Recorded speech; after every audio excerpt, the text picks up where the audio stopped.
पवित्र श्रीमद् भागवत गीता, पवित्र चारों वेद, पवित्र कुरान शरीफ, पवित्र बाइबल, पवित्र गुरु ग्रंथ साहिब, पवित्र कबीर साहिब की वाणी में छुपे हुए गूढ़ रहस्य अर्थात तत्व को जानने के लिए कृपया अवश्य सुनिए जगत गुरु तत्वदर्शी संत रामपाल जी महाराज के मंगल प्रवचन। परमेश्वर कबीर जी ने पूछा, क्या चाहता है तू ज्योत निरंजन? क्यों तू खड़ा होकर तप कर रहा है? तब इसने कहा कि भगवान, जिस स्थान पर हम रह रहे हैं ये स्थान मेरे लिए अकेले ये थोड़ा है, मुझे अकेला इंडिपेंडेंट स्थान दो, दया करो। परमात्मा ने इसको 21 ब्रह्मांड दान कर दिए, गिफ्ट इसका दे दिया। जैसे एक साहूकार पिता अपने पुत्र को 21 प्लाट उसके अलॉट कर दे के लिए वह ले जाते। फिर इसने सोचा इसमें कुछ कंस्ट्रक्शन करूं, उसके लिए इसने फिर तप किया। परमात्मा ने पूछा, तू क्या चाहता है? इसने कहा कि मुझे कुछ कंस्ट्रक्शन करने का मटेरियल दे दो, रचना सामग्री दो, कृपा करो। परमात्मा ने इसको 3 गुण और 5 तत्व दे दिए कि ले अब खेल खिलौनों से। फिर इसने फिर तपस्या की। इस काल भगवान ने जिसके लोक में हम यहां महाकष्ट उठा रहे, तो परमात्मा ने पूछा, अब क्या चाहता है तू? इसने कहा कि मेरे को कुछ आत्मा भी दे दो, मेरा अकेले का दिल नहीं लगता है। परमेश्वर ने कहा कि ये आत्मा मेरी है, मेरे वचन से मेरी बॉडी से बाहर आई है, मेरे बच्चे हैं, इनको मैं किसी कीमत पर नहीं दे सकता, और मांग ले तेने जो मांगना है। तो इसने फिर से कहा कि दया करो, मेरा अकेले का दिल नहीं लगता। तब परमेश्वर ने कहा कबीर जी ने कि यदि कोई सब इच्छा से जाना चाहता है तेरे साथ तो पूछ ले उनसे। अब ये फिर आप जी के पास आ गया, जहां आप रहा करते थे, सारी सुविधा थी आपको सतलोक में। सतलोक के अंदर आपके बहुत बड़े सुंदर मकान महल वो खाली पड़े हैं, और सदाबहार बाग है, वहां पर बगीचे हैं, सेब संतरे काजू किस्मस मेवा वहां सदाबहार है, बड़े बड़े मकान हैं, आगे बड़ा लॉन है, उसमें आपके एक पार्क, सबके यहाँ पार्क है एक जैसा, सेम टू सेम। और वहां पर बहुत सुंदर झूल हैं जहां तुम झूला करते थे। जो बकवादे हम यहाँ खोज रहे हैं ये तो कुछ भी नहीं है, जिनको हम सुख मानते हैं, और वहां आपके चरणों में सदा रहेंगी वो सुविधाएं। या तो मान लीजिए कोई 2 पैसे इकट्ठे हो गए किसी के पास, तो घूमने के लिए चला जाता है कुल्लू मनाली, ज्यादा से ज्यादा 2, 4, 10 दिन मुश्किल से 1 वर्ष में निकाल पाओगा, आते फिर कुल्लू में जुट जाएगा। बताओ के शहर से पट्टा हुआ खा के थोड़ी देर पार्क में गए, दिन छिप गया, बाजो वे उल्टे करने आओ, फिर टाइम मिला तो थोड़ी बहुत देर घूमे, और वहां कोई काम में कोई नहीं, सारा दिन सुख खाओ पियो, परमात्मा की चर्चा रखो। वहां भी भजन करते हैं प्राणी, क्योंकि भजन में आनंद ही न आता है। परमात्मा के गुण गाने से आत्मा में एक अलग से स्फूर्ति रहती है, और रस भी प्राणी मालिक की चर्चा करते हैं, और नीचे जो दुख पा रहे हैं उनके लिए वो बहुत दुखी होते हैं, हमारे बारे में बड़ी चिंता करते हैं कि देख परमात्मा कितनी बार जा लिए, ये भोले भाले बालक पहचानते नहीं मालिक को। तब जो यहाँ से गए हुए मोक्ष प्राप्त प्राणी वो कहते हैं कि भाई वहां तो भूला गणी पड़ गई, वहां तो जुल्म कर रखा है, आंखें नहीं खुलने देता। जिनको हम भगवान मान्या करते ब्रह्मा विष्णु महेश, उनके भी चक्कर बांध रखे उसने, उनको भी सच्चाई का पता नहीं। ये तो कहते हैं आदरणीय गरीबदास साहिब जी कहते हैं, सतगुरु आए दया करी, ऐसे दीन दयाल, और बंदी छोड़ वृत्तास का जठ रगनी प्रतिपाल। सतगुरु आए दया करी, हम पर मेहर करी, जो सतलोक से चलकर आए। ऐसे दीन दयाल और बंदी छोड़ वृद्धतास का, उसका जो स्वभाव है, गुण है, बंदी छोड़ है, काल सिक्के बंद से छुड़ाने वाला। और जठरग्नि प्रतिपाल, सबसे भयंकर स्थान हमारा माँ के पेट में होता है। वहीं पर तो जठराग्नि जल रही होती है, जो भोजन को पचाती है, बहुत ज्यादा हीट होती है वहां पर। और उसके साथ में हमारा एक चीकले जैसा शरीर वहां प्रफुल्लित हो रहा होता है, वहां भी हमारी रक्षा करता है और वहां हमारा पालन पोषण भी करता है माँ के पेट में, वही सुव्यवस्था करके। तो जठराग्नि प्रतिपाल यानी पेट में भी वो हमारा पालक है, वो हमारा पिता है। तो वो बतलाते हैं आपस में कि भाई ये तो सतगुरु जाते हैं और बड़े दयालु हैं ये हमारे पिता, कुछ थोड़ा बहुत हमें इन्हीं की रद्दा से ये ज्ञान और भक्ति बनी है, नहीं तो वो काल भगवान तो बड़ा भयंकर है। तो पुण्यात्मा वो सभी सुविधाएं वहां उपलब्ध हैं जिनको आप जी यहां खोद रहे हो। ये एक नमक का बोरा समझ लो, नमक की मंडी, और वो बूरा की मंडी। एक जैसे बिल्कुल मिलता जुलता उनकी कलर होता है, एक जैसा सारा कुछ होता है, लेकिन टेस्ट में अंतर होता है। ये तो नमक खारा और वो सतलोक बूरा, इतना अंतर है यहाँ के और वहां के सुख में। जैसे ये नकली पंथ बताते हैं, सतलोक के गुण गाते हैं, काल के नाम सुनाते हैं और सतलोक के विषय में बताते हैं कि वहां कुछ है ही नहीं, चेतन ही चेतन है, प्रकाश ही प्रकाश है, चेतनता ही चेतनता है, आत्मा उसमें जाकर लीन हो जाती है। बता के कराएंगे उसमें लीन होकर के, कोई तो कहे वहां जाने का, उसमें लीन हो जाते हैं क्योंकि उनका ज्ञान गलत, उनकी साधना समाधान गलत। तो जब थ्योरी गलत है तो प्रैक्टिकल ऑटोमेटिकली गलत है। तो पुण्यात्माओं सौभाग्य आपका, घनी घनी किस्मत सराया करो, सौ सौ शुक्र मनाया करो उस परम पिता के, कबीर भगवान के, आपको इस समय में जन्म मिला और ये सतलोक आश्रम में आपको शरण मिली। तो ये ऊपर तपस्या कर रहा था, तब इसको परमात्मा ने कहा भी ठीक है, यदि कोई सब इच्छा से तेरे साथ हो जाते हैं उन आत्माओं को तो पता कर ले। तो ये आपके पास आया, आप तो इसके ऊपर पहले फिदा थे, इसके चारों तरफ झूम गए। इसने कहा कि मैंने पिताजी से 21 ब्रह्मांड प्राप्त किए हैं और वहां पर ऐसे करूंगा, वहां पर बाग बगीचे सुंदर बनाऊंगा और तुम्हें वहां पर बड़े, हम सब वहां खेला खाया करेंगे, आराम से रहा करेंगे, मेरे साथ चलोगे। तो पहले 4 बैठे थे, हमने कहा हम आपके साथ चलने को तैयार हैं यदि पिताजी आज्ञा दे देंगे। तो काल जी गए कबीर भगवान के पास, यानी सर्व संपन्न परमात्मा सतपुरुष कबीर जी के पास, सर्व उत्पादक प्रभु के पास। इसने कहा कि जी कुछ आत्माएं मेरे साथ चलने को तैयार है। कबीर साहब ने यानी परमेश्वर ने, सतपुरुष ने कहा कि चल भाई मेरे सामने स्वीकृति दिला उनकी, मेरे सामने हाँ भरेंगे तो मैं अलाउड करूंगा, चल दोनों आगे। अब जब आकर पिताजी ने, हमारे परम पिता ने, हमारे मालिक ने कहा कि भी कौन कौन आत्मा इसके साथ जाना चाहते हैं बताओ। अब पहले तो मालिक आकाशवाणी कई बार कर चुके थे और हम ये सोच बैठे थे कि उन्होंने पता नहीं, ऊपर से सावधान, अंदर से हमारे ज्यों की तो वो रोग विद्यमान था, वह बीमारी विद्यमान थी, वो तो अंतर्यामी थे, मालूम था उनको। तो आकाशवाणी कर चुके थे कि इसके इस ड्रामे ने मत देखो, ये अपनी करनी यू आप पाओगा, इसको मत देखो।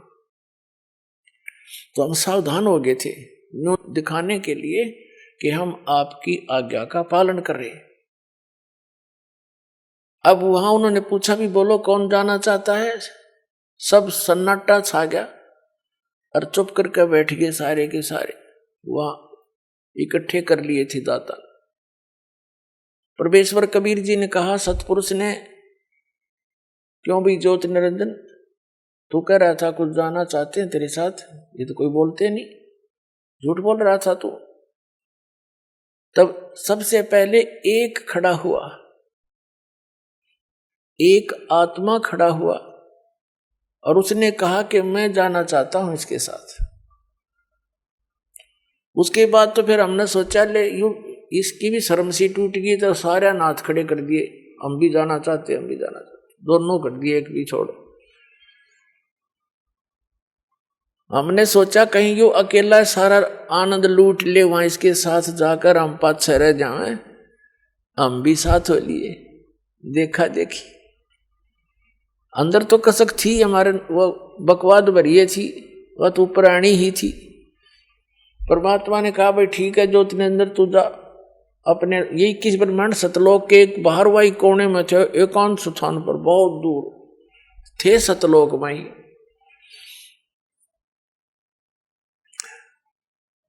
तो ये अपने लोक में आ गया।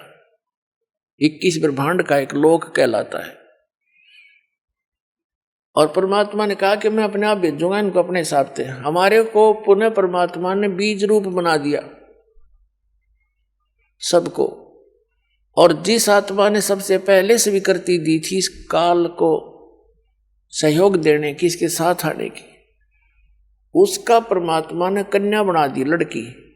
उसके प्रजनन इंद्री नहीं लगाई थी और खूब युवा लड़की सुंदर। और उसके अंदर परमात्मा ने हम सभी को बीज रूप में फीड कर दिया और अपने पुत्र सहजदास से कहा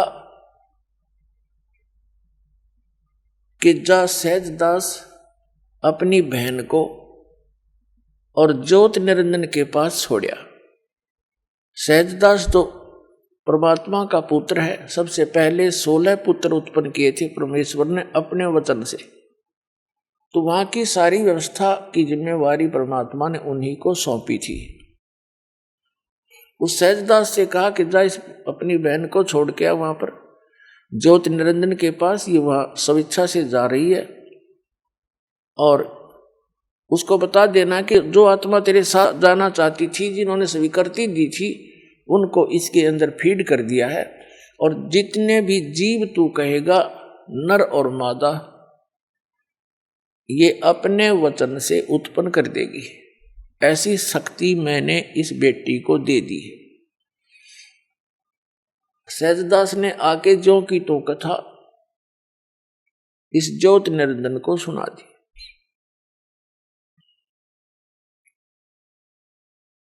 सहजदास वापस आ गया उस लड़की को वहां छोड़कर, जिसको अब दुर्गा कहते हैं, अष्टंगी कहते हैं, प्रकृति देवी कहते हैं। जब सहजदास वहां से आ गया, ये दोनों इकट्ठे रह गए। अकेली युवा लड़की को देखकर उस ज्योति निरंजन के अंदर एक खुरापात उत्पन्न हुआ। उसके रूप पर आसक्त होकर उसने उसके साथ बदतमीजी करनी चाहिए।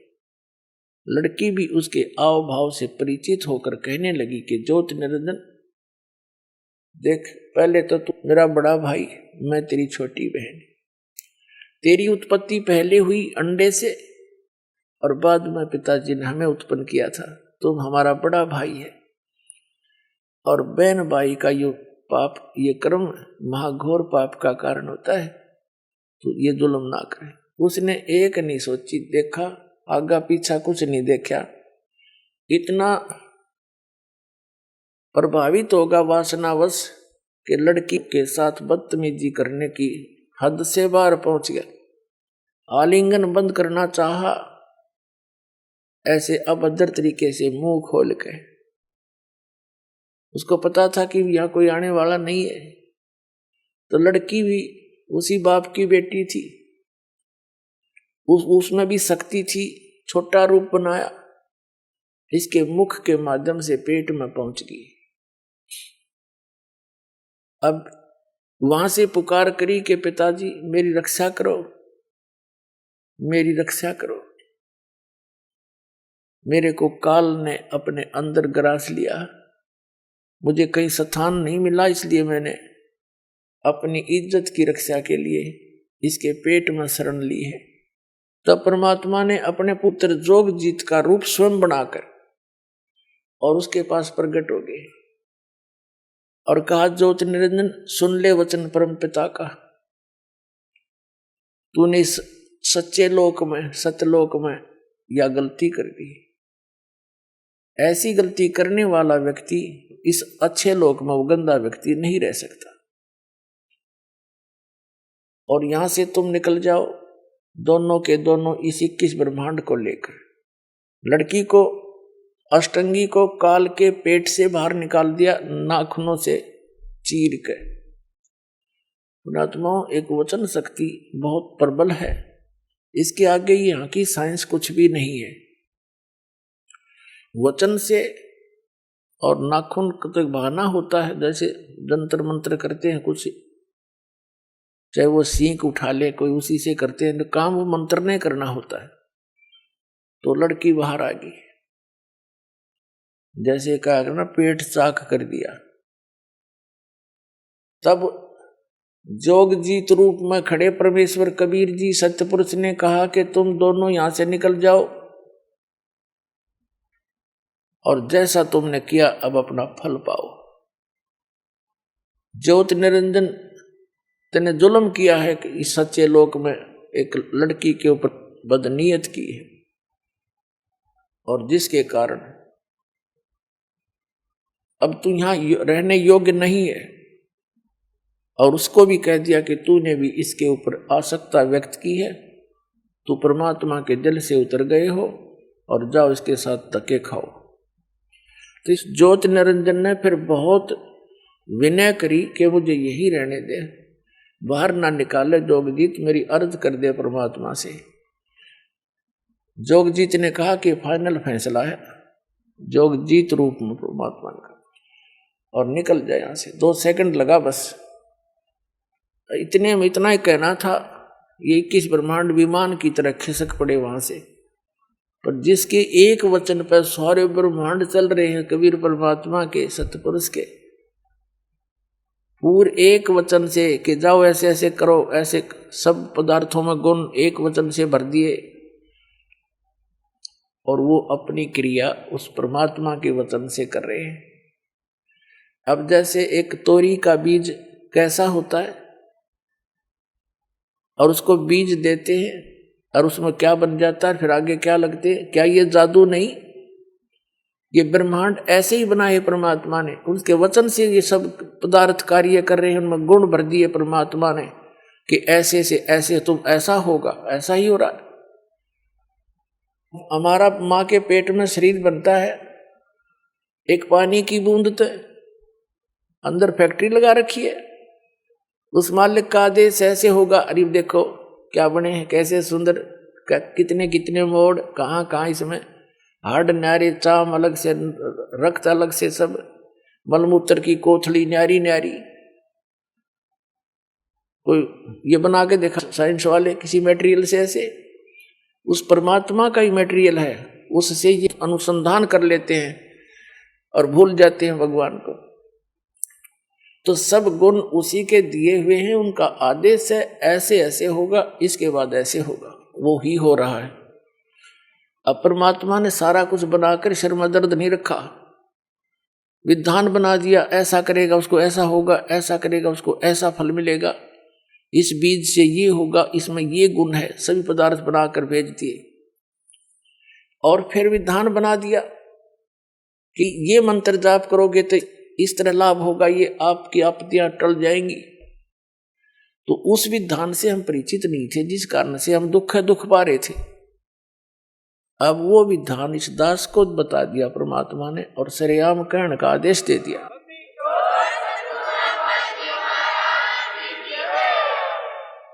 तो पुण्यात्माओं, इसने फिर 21 ब्रह्मांड वहां सतलोक से 16 शंख कोश की दूरी पर आ गए। एक कोस लगभग 3 किलोमीटर का होता है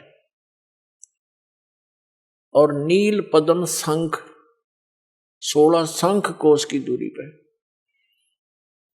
अब हम इतनी दूर बैठे हैं अपने उस मूल स्थान से और यहां के ये फिर चक्कर काटने लगे। सब ब्रह्मांड अपने आप घूम रहे उस परमात्मा के आदेश से।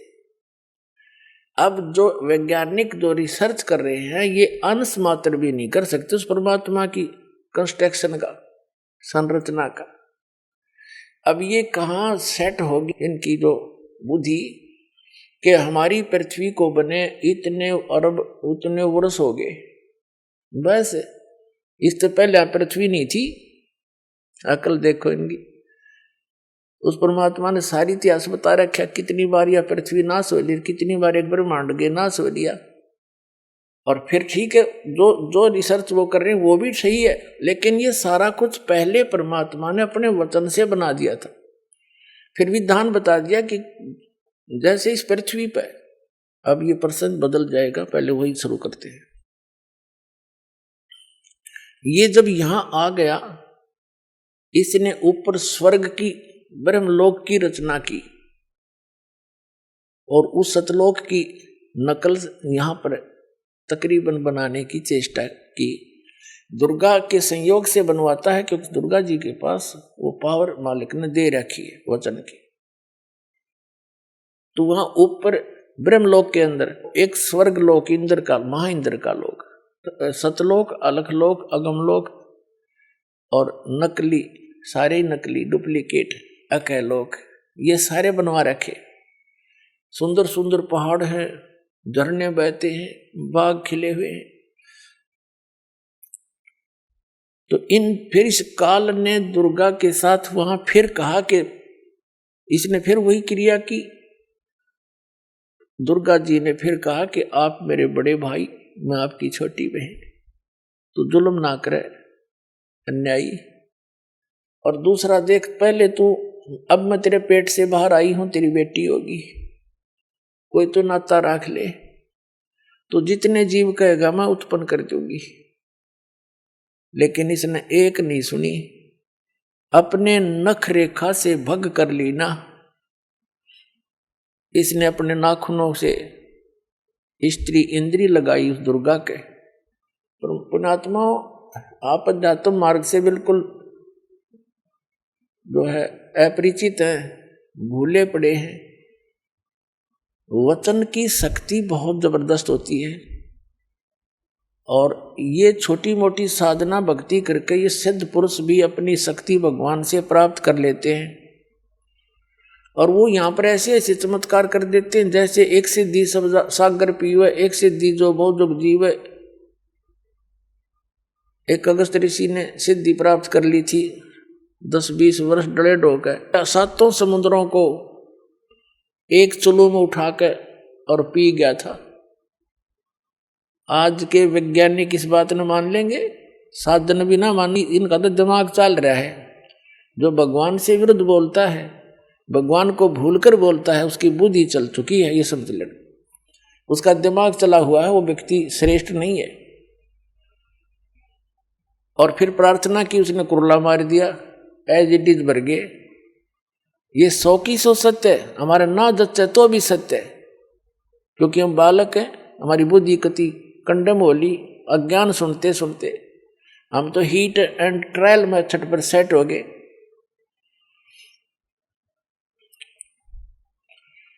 तो फिर इसने दुर्गा के साथ जबरदस्ती की। आखिर में इसने भी जान लिया कि अपने पैर पर कुआड़ा मना आप मार रखा है और कोई चारा नहीं देखा, इसको समर्पित होना पड़ा। इसने बड़ी चतुरता कर रखी है काल भगवान ने। ब्रह्मलोक का जो इसका अपना निज लोक है, जहां ये रहता है प्रत्येक ब्रह्मांड में, उसके सबसे ऊपर के हिस्से में बीच में बहुत बड़ा गैप दे रखा है, समुद्र भर रखे। उन किसी उधर कोई नहीं जा सकता, एक ऐसी रेखा बना रखी है शक्ति तय। इधर का प्राणी, इवन ब्रह्मा विष्णु महेश भी इसकी आज्ञा बिना उधर जा नहीं सकते। जैसे लक्ष्मण ने एक रेखा खींच दी थी कुटिया के चारों ओर, कोई भी प्राणी उसके अंदर नहीं आ सका था। तो ये तो एक आम व्यक्ति साधारण से सिद्ध पिछले भक्ति वाले प्राणी ही कर देते हैं, और वो तो इनका बाप है, बहुत बड़ी शक्ति है इसके अंदर। तो वहां पर इसने 3 स्थान बना रखे हैं काल भगवान ने। एक रजोगुण प्रधान अक्षेत्र, एक सतोगुण प्रधान अक्षेत्र और एक तमोगुण प्रधान अक्षेत्र। जैसे किसी मकान में 3 कक्ष हों, एक कमरे में अश्लील चित्र लगे हों और दूसरे में साधु संत फकीरों के, महापुरुषों के चित्र लगे हों, उनके इतिहास लिखे हों, और तीसरे में इन शहीदों के, सूरवीरों के तो चित्र लगे हों। तो जब व्यक्ति उस अश्लील चित्र लगे हुए कक्ष में प्रवेश करेगा, उसका आव भाव वैसा ही हो जाएगा, उसकी मेंटलिटी वैसी ही हो जाएगी। तो जब जिसमें साधु संत फकीरों महापुरुषों के फोटो लगे हों, चित्र लगे हों, स्वरूप लगे हों, वहां जाएगा तो ऐसा ही भाव बन जाएगा। उनके इतिहास को याद करके, उनकी जीवनी को याद करके, उनके उपदेशों को याद करके। इसी प्रकार तीसरे कक्ष में जब जाएगा, शहीदों और शूरवीरों के जो चित्र लगे हुए होते हैं, बहादुरों के, तो वहां जाकर उसके स्वभाव वैसा ही हो जाएगा। ऐसे उसके मन में प्रेरणा होगी, इसने ऐसा कर दिया था, ऐसा करना चाहिए, बड़े महान थे। और आप भी उसी तरह की गतिविधि अंदर अपने आप पनप जाती है। और जब तक वहां रहता उसका वैसा ही भाव बना रहता है। इसने ये चतुरता करके क्या किया कि जो रजोगुण प्रधान अक्षेत्र है उसमें इसने अपने 5 मुख बनाए काल भगवान ने, और दुर्गा को सावित्री जैसा रूप बनाया। इनका ये दोनों वहां रहे रजोगुण प्रधान क्षेत्र में, और इनके संयोग से वहां जो संतान उत्पन्न हुई वो प्रथम पुत्र ब्रह्मा नाम रखा उन्हें कि इसको हमने नीचे छोड़ना है, और ये ब्रह्मा को आओगा कहलाओगा कि वहां की श्रेष्ठ रचयिता। और उसमें क्या हो गया कि उसके अंदर वो रजोगुणी पैदा हो गया, उसके अंदर रजोगुण हो गया कंप्लीट, सबसे अधिक, इतना जबरदस्त। और फिर जब वो दूसरे क्षेत्र में गए, सतोगुण प्रधान क्षेत्र में, तब इसने विष्णु जैसा रूप बना लिया, जैसे हम विष्णु जी का रूप देखते, और दुर्गा का रूप बना लिया लक्ष्मी जैसा। इन दोनों के संयोग से जो पुत्र उत्पन्न हुआ सतोगुण प्रधान क्षेत्र में, उसका नाम विष्णु रख दिया, और वो सतोगुण युक्त हो गया। तीसरा स्थान इसने बनाया वो तमोगुण प्रधान, उसमें इसने अपने पुत्र, जैसे आप देखते हो शिव ऐसा रूप बनाया, और दुर्गा को पार्वती जैसा रूप बनाकर वहां रहे। वहां जो इनके संयोग से पुत्र उत्पन्न हुआ वो तमोगुणी हो गया, शंकर भगवान कहें जिसको शिव जी कहते। अपने आत्मा जैसे मिर्च है, मिर्च, और मिर्च का छोंक लगा, मिर्च के अंदर गुण है कि मुंह फूके, इसने मिर्च कह ले चाहे मुंह फूकनी कह ले, सीधी सी बात का गुण है इसके अंदर। तो इन ब्रह्मा कह ले चाहे रजोगुण कह ले, विष्णु कहो चाहे सतोगुण कहो, शिव कहो चाहे तमोगुण कहो। और हमारे सदग्रंथ भी बताते हैं कि यही 3 देवता हैं और यही 3 गुण हैं, और ये स्वयं स्वीकार करते हैं, अपनी दुर्गा माता से कहते हैं कि आप हमारे ऊपर इतनी दया दिखाते हो, फिर आपने मुझे तो तमोगुण बना दिया, क्यों बना दिया?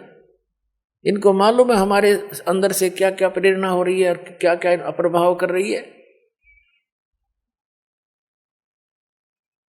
अब क्या होता है कि जैसे मिर्च है, इसमें मिर्च कहो चाहे मुंह फूकनी कह लो, मुंह जलाने वाली, तो इसके अंदर गुण है, तो ये कंप्लीट सारा कुछ, वो गुण कहो चाहे मिर्च कहो, वो न्यू का न्यू है।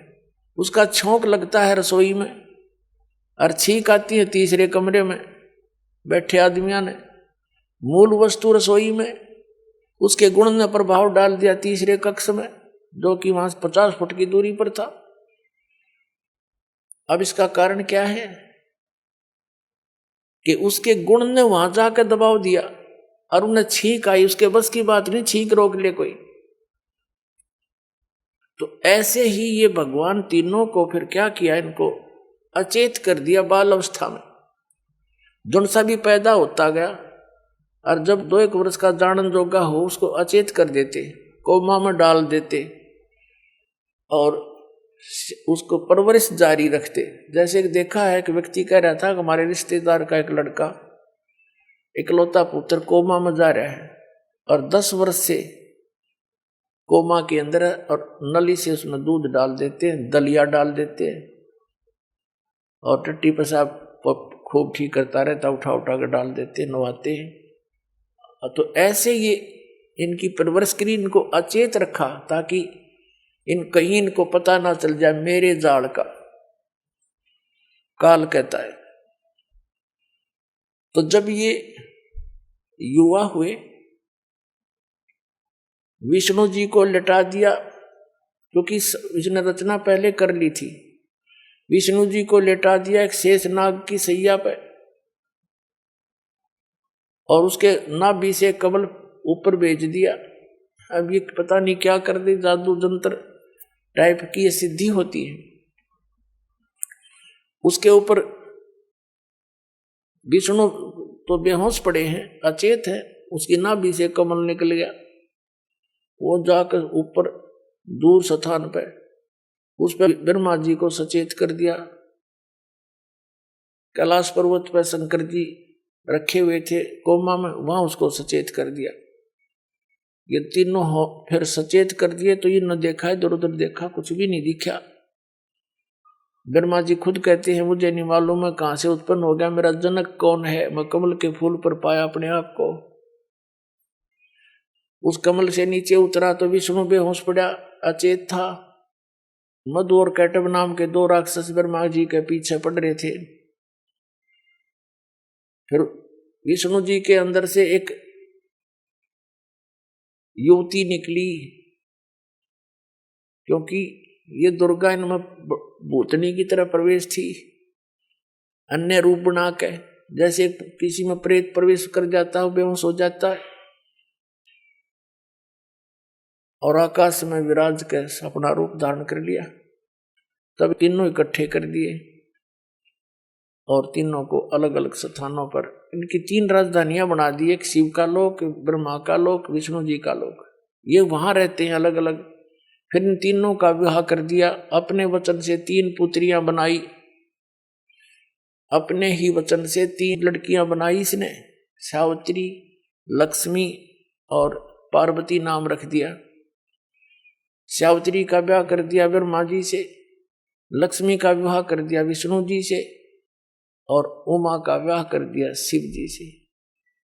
और तीनों को अलग अलग राजधानी दे दी और कहा जाओ तुम अपना अपना काम करो। ब्रह्मा से सृष्टि होगी, विष्णु से सतिथि और शंकर संहार कराया करेगा। बताइए क्या मतलब हुआ? एक तो पैदा करे, एक पाड़ दे, एक मारे। यह बड़ी सतिथि थारा व्यवस्था हुई। इसलिए इस काल को श्राप लगा था। वहां पर परमात्मा ने कहा था जोगजीत रूप में कि आज के बाद तेरा नाम काल होगा। तेने लड़की के साथ जुल्म करने की चेष्टा की और 1 लाख मानव शरीरधारी प्राणियों के शरीरों का तो नित आहार करेगा, सूक्ष्म शरीरों का, और निकल जाए यहां से। तो इसको वो अपनी गलती से इसका बीमारी लग गई, उसके लिए इसने हमें यहां मनुष्य रूप दिया। ना मनुष्य रूप भी ना देता है, मनुष्य शरीर देता ही नहीं। इसको पता ये भी डर है कि मनुष्य शरीर के अंदर ये भगवान को पहचान सकते हैं। इसलिए इसने नकली संतों को की भरमार कर रखी है, गली गली में, गांव गांव में भेज दिए मिसगाइड करने वाले।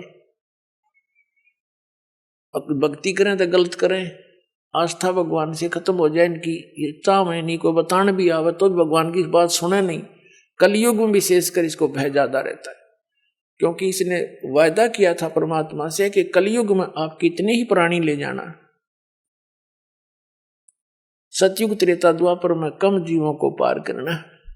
जब परमात्मा यहां आए थे जोगजीत रूप बनाकर अपने पुत्र का सर्वप्रथम। अब आप देखते हो पूरा चीन नास्तिक हो गया। वो पहले बड़े डिवोटी थे, महात्मा बुद्ध के चेले थे, उनके पूर्वज। महात्मा बुद्ध इस काल की फटपेड़ में था, उसको भी काल की फेंट लगी थी। बड़ी पुण्यात्मा था, स्वर्ग से सीधा जन्म मनुष्य का हुआ था। तो जो स्वर्ग से सीधा मानो जीवन प्राप्त कर लेता है व्यक्ति, कोई बहुत ही पुण्यकर्मी प्राणी होते हैं, लाखों में एक, करोड़ों में एक, तो वो राजा के घर भी जन्म ले लेता है। राजकाज भी उसको अच्छा नहीं लगता, क्योंकि जिस स्वर्ग का उसको आभास है, जिस सुख का, वो वहां नहीं है। राज भी त्याग देते हैं, हठ योग करते हैं, मनमुखी साधनाएं करते हैं। उनकी पिछले जन्म की भक्ति फिर भी साथ रहती है, जिस कारण से फिर वो वक्ता बन जाते हैं, अच्छा उपदेशी बन जाते हैं। जनता उनको एक अच्छा व्यक्ति, महापुरुष जानकर उनके पीछे लग जाती। तो महात्मा बुद्ध जी के द्वारा बताएगी जो साधनाओं से,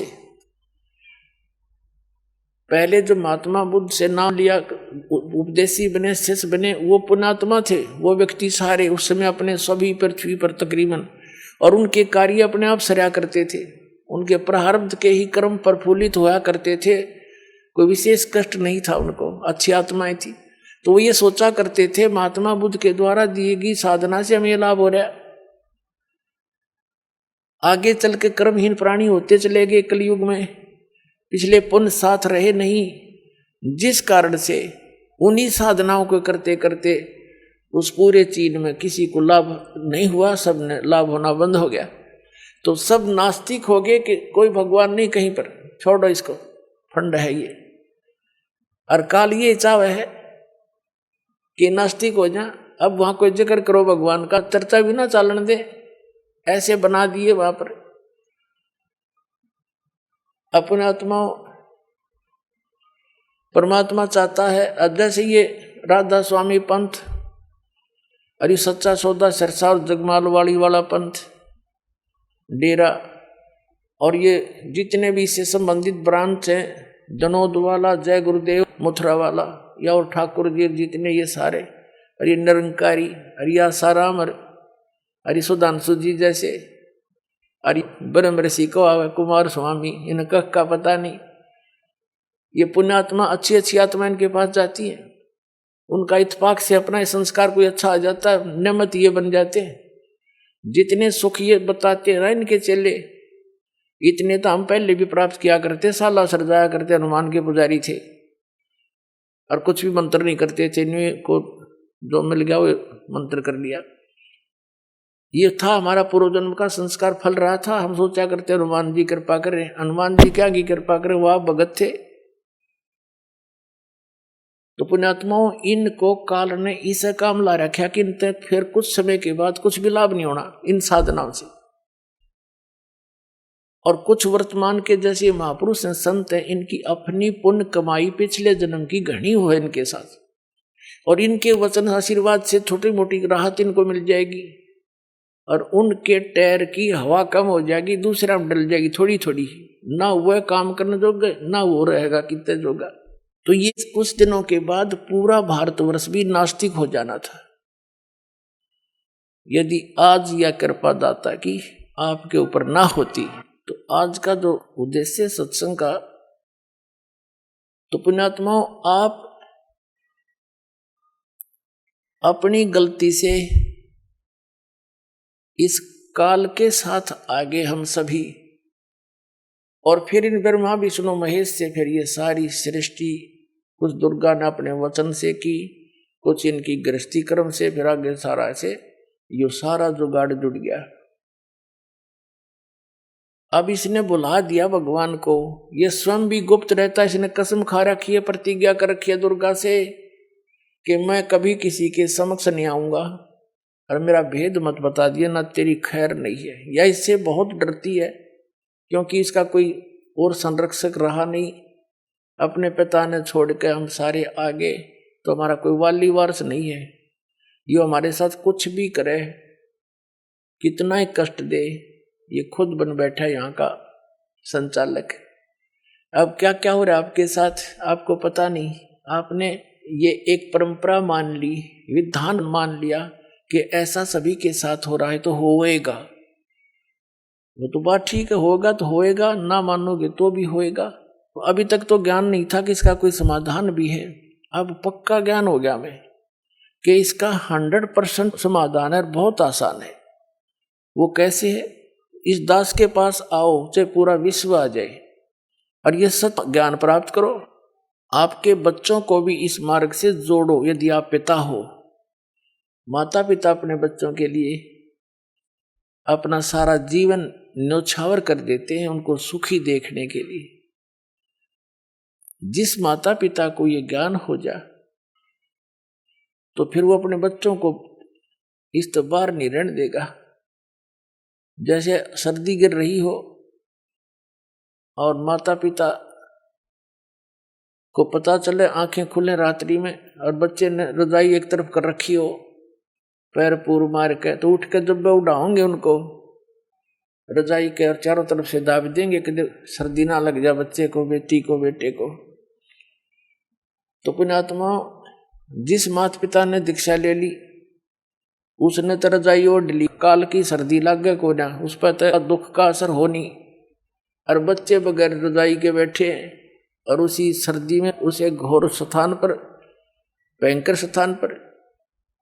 तो अगर जिस दिन आपको ज्ञान होगा अपने बच्चा ने भी रजाई उड़ाओगे, चाहे अपनी भी उतार के उड़ानी पड़ जाए, तो अपनी उतार के उड़ाने में भी कोई समझदारी नहीं, आप नमूनिया हो जाएगा, लेकिन बच्चों को भी रजाई की व्यवस्था अवश्य करेगा। तो यही आपसे प्रार्थना है कि अपने बच्चों को, ये बहुत पुण्यकर्मी प्राणी आपके घर में जन्म लेने लग रहे हैं। अब ये जितनी भी आत्मा आपके घर पाएंगी उपदेश के बाद, उपदेश से पहले भी आई है, वो भी अच्छी आत्माएं हैं क्योंकि मानव शरीर मिला है, और उनको भी और आने वाली अन्य संतान को इस परमात्मा की रजाई में जरूर लपेट लेना, इसे बाहर ना रहना।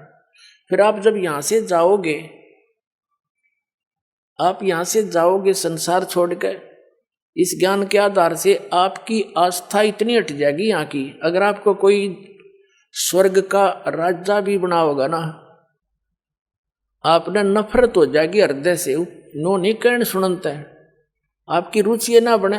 ये ज्ञान ऐसा दे देगा दास जो परमात्मा ने दे रखा, और सच्चाई के आधार से यो अपना नरक दिखाई देगा, यहाँ का राष्ट्रपति, प्रधानमंत्री, कि यो अपने कर्म फोड़े कति, दूसरा काम नहीं सारा दिन। और फिर आज तो प्रधानमंत्री राष्ट्रपति और कल न पशु बन खड़ा हुआ। यहाँ तो हम इसकी स्टैच्यू लगा करके, मूर्ति बना करके फूल मालाएं डालते रहते हैं, और बगैर भक्ति के वो गधा बन के सैर सपट्टे कर रहा को मार के यहाँ। तो ये काय की महिमा है। इसलिए परमात्मा कहते हैं, मन तू सुख के सागर बस रे और नहीं ऐसा यश रे। और ऐसी महिमा यहाँ कुछ भी नहीं है। महिमा चाव है तो वहां बस जा, बस सतलोक चला जा, सीधी सी बात है। उसके जाने का फाइनल फार्मूला, कंप्लीट कोर्स दास के पास दे दिया परमात्मा ने।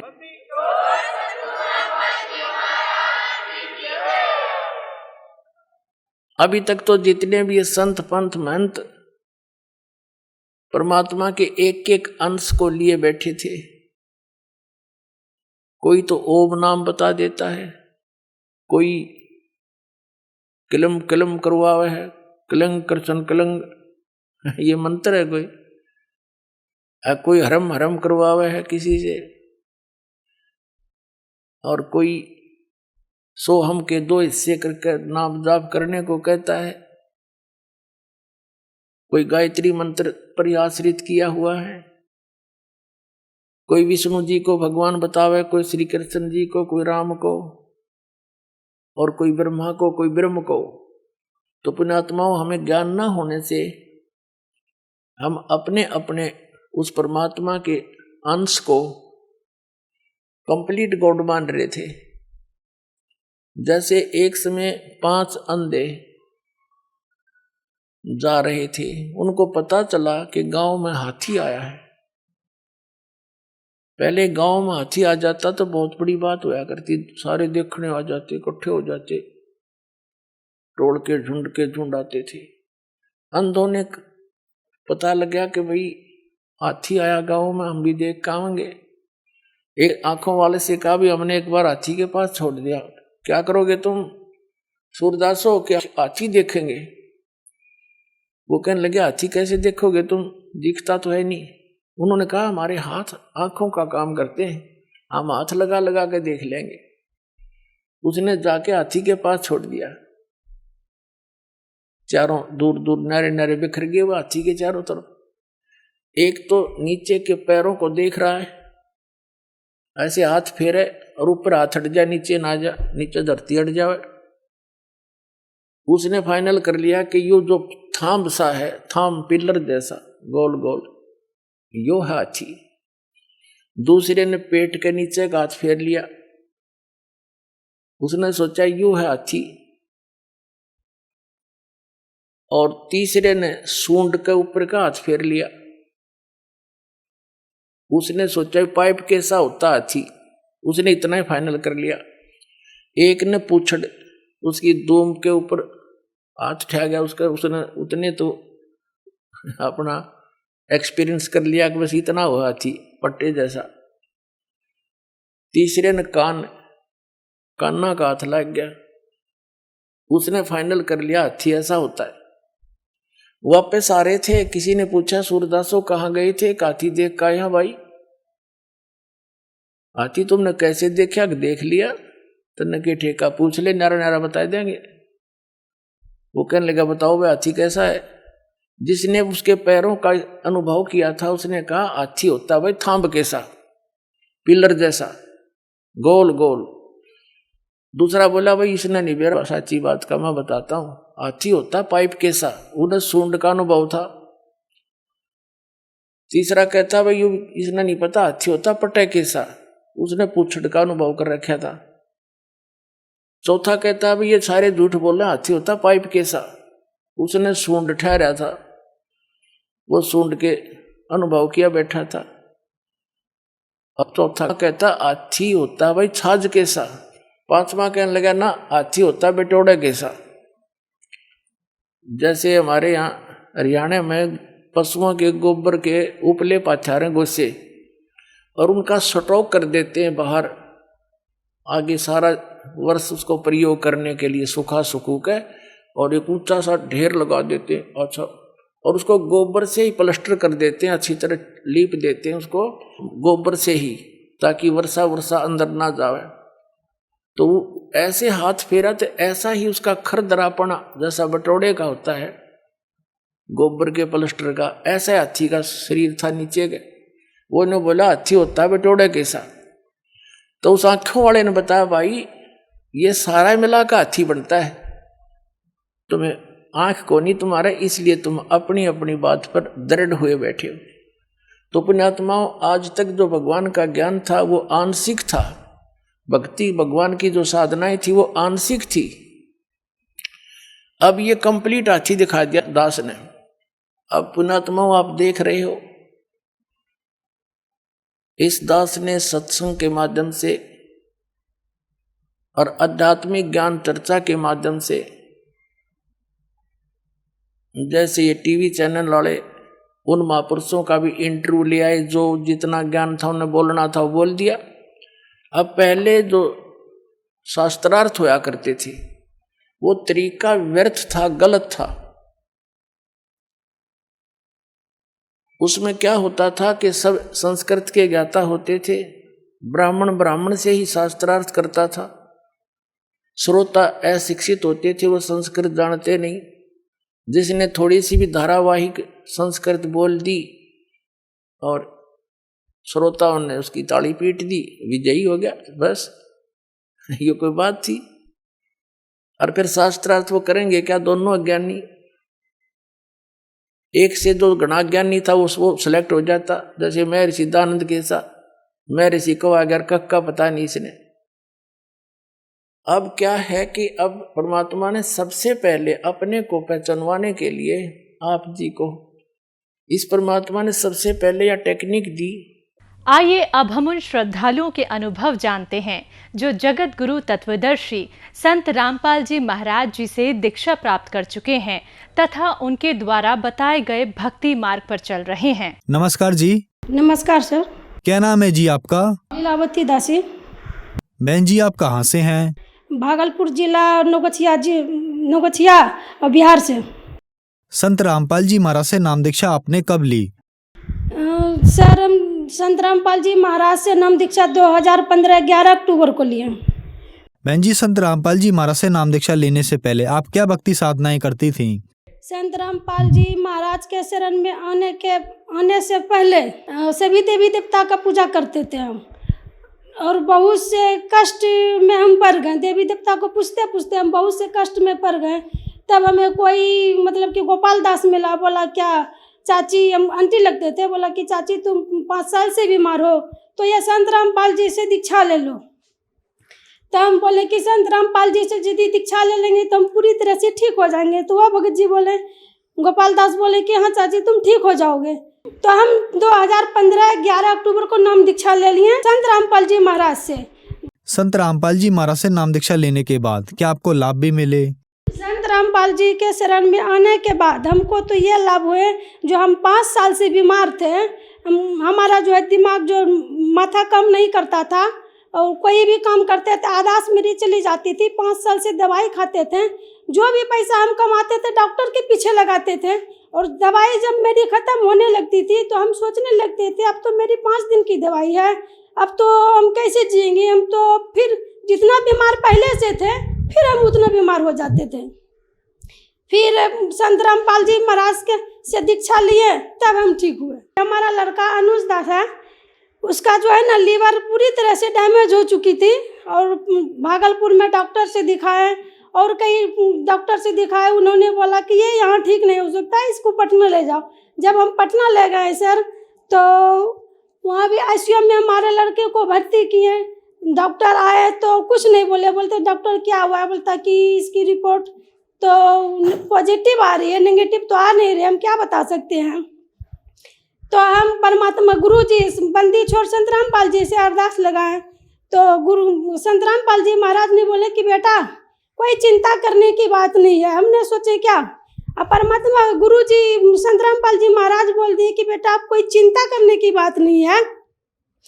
तो हमें याद आती है कि संत रामपाल जी तो अपने वचन में बोलते हैं कि जब वह हंसा धनी के हो जाए तो सब चिंता मिट जावे। तो हम तो उस बंदी छोर संत रामपाल जी के शरण में आ चुके थे। तब मेरा लड़का आईसीयू में जब भर्ती था, संत रामपाल जी महाराज आए और बोला अनुज दास तुम कैसे हो। हमारा लड़का बोला कि गुरुजी हम ठीक हैं। तो सर हम संत रामपाल जी महाराज बोलते बेटा तुम ठीक नहीं हो सकता, तुम ठीक नहीं हो, तुम कैसे बोल रही हो को ठीक हो, तुमने तो 13 दिन से खाना नहीं खाया है और तुम कैसे बोलते हो कि तुम ठीक हो। अब बेटा तुम खाना भी खाओगे और खाना में तुम अपने मम्मी से खिचड़ी ही खाने के लिए मांगना। तब भगत जी मेरे लड़का 13 दिन से जब खाना नहीं खाए थे तो हमारे पास कुछ नहीं था, उस समय हम हॉस्पिटल में थे, कुछ नहीं था। तो हम बोले कि गुरुजी संत रामपाल जी महाराज बंदी छोर हमारे लड़का 13 दिन से खाना नहीं खाया है, गुरुजी आप ही दया करो कि मैं खिचड़ी कहीं से ला करके दे दो। आपने तो बता रखा हमारे लड़के के को कि बेटा तुम खिचड़ी खाना। तो गुरुजी हम खिचड़ी अब कहाँ से लाए हैं, पटना में, हमें भीख मंगवा लो लेकिन खिचड़ी हमको दे दो। तो यही पूर्णिया जिला की कोई बहन जी थी, हम रो रहे थे और बोले बहन जी क्या हुआ है। हम बोले कि बहन जी हमारे लड़का 13 दिन से खाना नहीं खाया है, हमारे संत रामपाल जी आए आईसीयू में हमारे लड़के से मिले, उन्होंने बोला कि बेटा तुम खिचड़ी खाना, और खिचड़ी खाने के लिए बता दिया गुरुजी हमारे पास कुछ नहीं है। तो वह बहन जी बोली कि तुम जितना चाहो ले जाओ, दाल चावल गैस सिलेंडर कुछ भी, तुम अपने लड़के को खिचड़ी बना करके दो। तो हमने उसी के दाल चावल सब लिए और अपने लड़कों को अनुज दास को खिचड़ी खिलाना चालू कर दिया। जब एक 13 दिन से खाना नहीं खाया था सर, तो उन्होंने दिन भर में कम से कम 20 बार 25 बार खाना शुरू कर दिया, और जाते जाते हॉस्पिटल से 3री मंजिल पर आईसीयू में वो भर्ती था। तो हमको जो है टाइफाइड का बुखार आना शुरू कर दिया, उस लड़के की वजह से नीचे ऊपर करते करते टाइफाइड बुखार आ गया। अब हमारा शरीर भी काम नहीं करने लगा। हम बोले पर गुरुजी आप किसी तरह से दया करो मालिक, अब हमारा भी तबीयत खराब हो चुका है। परमात्मा को फिर अरदास लगाए। परमात्मा बोला कि बेटा चिंता करने का कोई बात नहीं है, परमात्मा दया कर दी है, सब ठीक हो जाएगा। तो हमारे उसी समय आईसीयू से लड़का उठा और बाहर दौड़ना चालू कर दिया। उसी समय गुरु संत रामपाल जी महाराज आशीर्वाद दिए और मेरा लड़का उसी दिन से ठीक होना चालू कर दिया। गुरु सर जी आज हमारे लड़का वो हमारे साथ आया है, उसको दर्शन दिया हमारे लड़के को। डॉक्टर ने फिर बोला कि आपका लड़का तो ठीक होना चालू कर दिया, अब तुम घर जा सकती हो 8 दिन में। तो 8 दिन में मेरा लड़का आईसीयू में ठीक हो गया। सर मैं ये रिपोर्ट लाई हूँ लीवर का, जो पूरी तरह से लीवर जो डैमेज हो चुकी थी। संत रामपाल जी की कृपा से लीवर वो ठीक हो गया। और ये जो है सर एक ही दिन का इतना जो है ना लीवर बढ़ गया था डैमेज, एक दिन का ये रिपोर्ट है सर। ये फर्स्ट दिन का था पहले समय का, और ये फिर रिपोर्ट जो है दूसरे समय का है। ये रिपोर्ट में फिर इतना बढ़ गया लीवर, इसके बचने की तो कोई उम्मीद नहीं थी। लेकिन संत रामपाल जी की कृपा से हमारा लड़का आज ठीक है और वो हमारे साथ आए हुए हैं और उन्हें आईसीयू में गुरुजी संत रामपाल जी दर्शन दिए। और तीसरा लाभ भगत जी ये हुआ कि हमारा पति जो है सीढ़ी से गिर गया था, ये माथा ये फ्रैक्चर हो चुका है, इसमें नाक का हड्डी टूट चुका, नाक से ब्लड और मुंह से ब्लड जाने लगा। हम तो बोले परमात्मा हम तो गए, अब कहीं का नहीं रहे। और सब लोग कहने लगे कि ये संत रामपाल जी के शरण में आने के बाद भी ऐसे होने लगे। बोले कि ऐसा मत कहो हमारे गुरुजी को।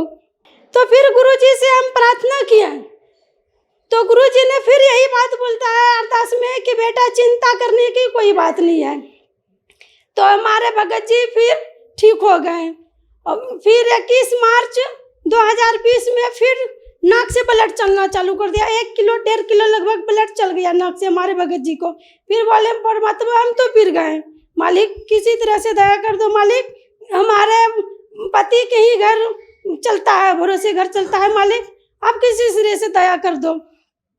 फिर संत रामपाल जी से अरदास लगाए तो फिर बोला बेटा कोई चिंता करने की बात नहीं है। तो हम तो ये सोच लिए कि जब मालिक बोलता चिंता करने की बात नहीं, फिर तो हम बेकार की चिंता कर रहे हैं। तो संत रामपाल जी महाराज आए फिर दया कर दिए। तो आज हमारे भगत जी ठीक है। और भगत जी हमें जो है 5 साल से जो हम बीमार थे तो भूत प्रेत की हमें बाधाएं थी, आर्थिक स्थिति बहुत खराब थी और सब कुछ मतलब कि खराब ही खराब थी। और आज संत रामपाल जी जब से हम शरण में आए हैं तब से हमारा आर्थिक स्थिति और शारीरिक भी सब कुछ ठीक है, कोई कष्ट नहीं सर।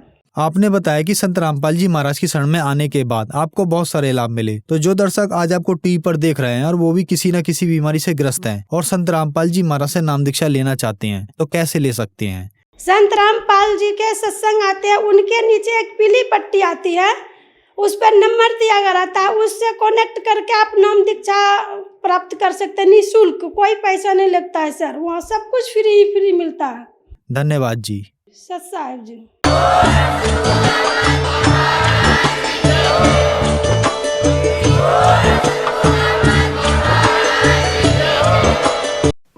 आप सुन रहे थे जगत गुरु तत्वदर्शी संत रामपाल जी महाराज के मंगल प्रवचन। अधिक जानकारी के लिए संपर्क करें